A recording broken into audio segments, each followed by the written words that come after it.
Hey everybody!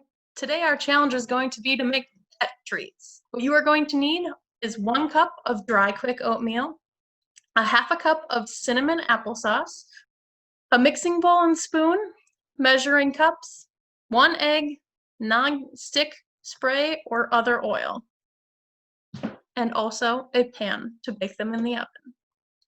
So, when we talk about making pet treats and a pet treat challenge, 4-H is all about challenging ourselves.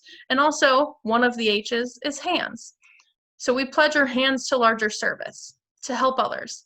That's a sign of being a great community member. And we look for that in our 4-H members, and we want to encourage that. So when we challenge you with this pet treat challenge to, even if you don't have a pet, make these pet treats and help out your local animal shelter by using your time and your talents to bake these homemade dog and cat treats to donate. It should be noted that treats should be given sparingly in addition to a well-balanced, vet-approved diet and not in replacement of regular meals.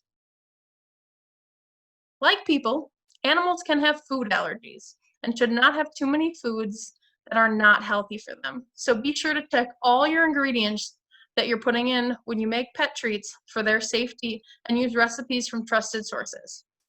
Some of the foods that are toxic to pets and that should not be fed to them include avocado, chocolate, coffee and caffeine, citrus, coconut and coconut oil, grapes and raisins, macadamia nuts, almonds, pecans and walnuts, milk and dairy.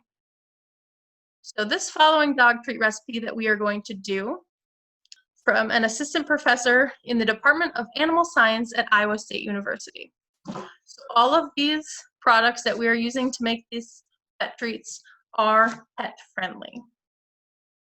You will see here all the things we need to make these pet treats. Pretty easy, and all supplies that you probably have on hand.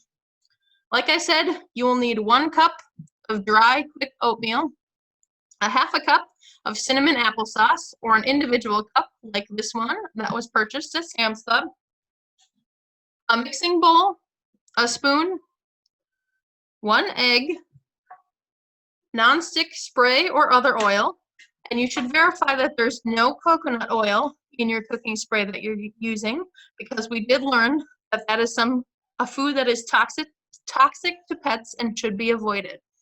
And then you will need your baking pan. So what you are going to do is measure out your 1 cup quick oats, put it in your mixing bowl,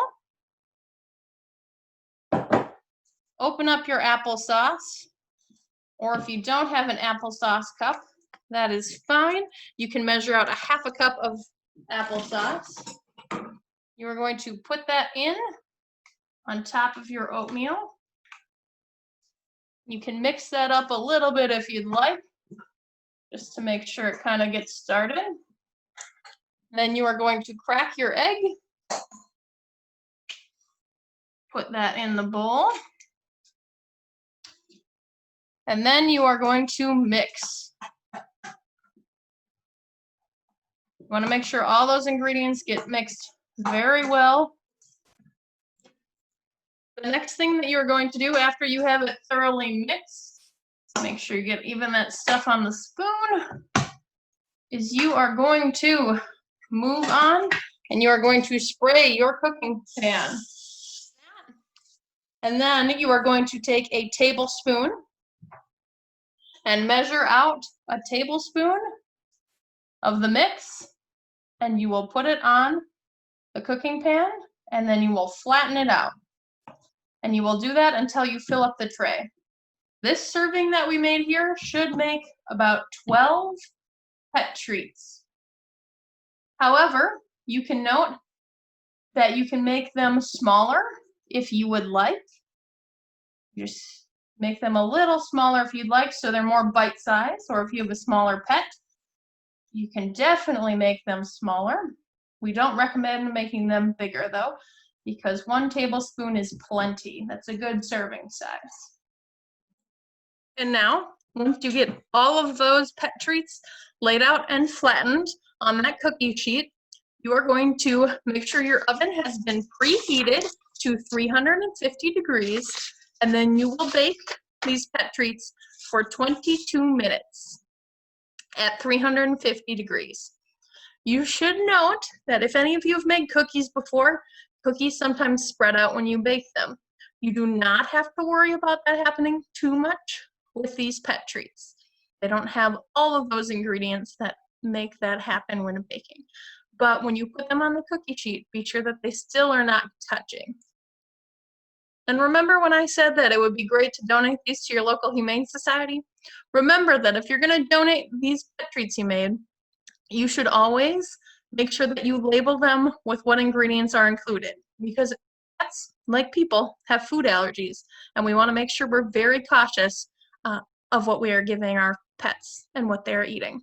So please make sure that you label your treats with an ingredient list, whether you give them to a Humane Society or even if you're giving them to a friend for their pets down the street. Well, I'll let your pet treats bake. Again, they're at 350 for 22 minutes. Once they're done, feel free to make more. You can always double the batch or triple it if you have a big Humane Society or pet shelter near you that you want to donate to. But I challenge you to try this activity. I will guarantee that my 3 dogs all approved these treats. They're dog approved.